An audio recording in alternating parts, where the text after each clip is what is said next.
अधर्म बंधु तु स्वभावे मोर वचन शुण एबे मोहर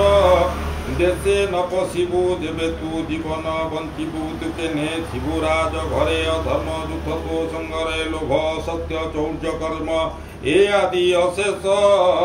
अशेष धर्म दुर्जन आचरण अहं माया कलह दंभ मोह तोहर संगे थांती एते मोह देशे थिबु तुके मंदे जे प्राणी थिबे सत्य धर्मे तहि तू नवसिबु भ्रमे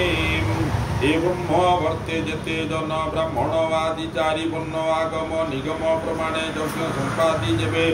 ब्राह्मणे हरिचरणे पूजा करी जेने संतोष नर हरि स्थापर आदि चारि देहे बाह्य अंतरे व्यापी रहे जेने पवन ए शरीर दही अंतर बाहर से हरि पूजा करे से ही जेहि तहि प्रवेश तोर नाही आये धर्म मोहर प्रमाण एथको साक्षी नारायण सुतोबाच शुणी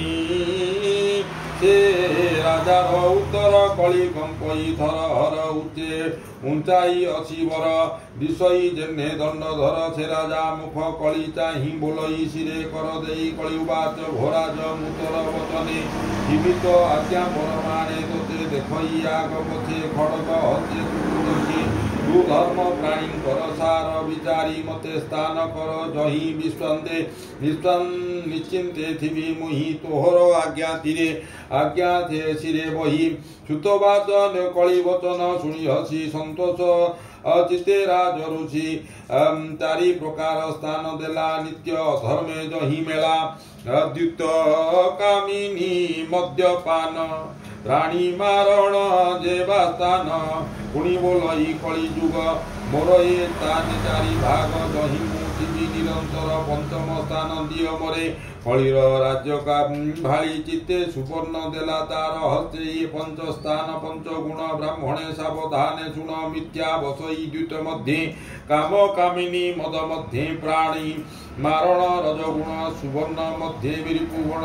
ये पांच स्थान तार देला जही धर्म संग बेला प्रमाण प्रमाणी अभिमन्यु बला कलिजुग को स्थान देला तक्षणे राजार वचने कली बचिला पंच स्थाने एणु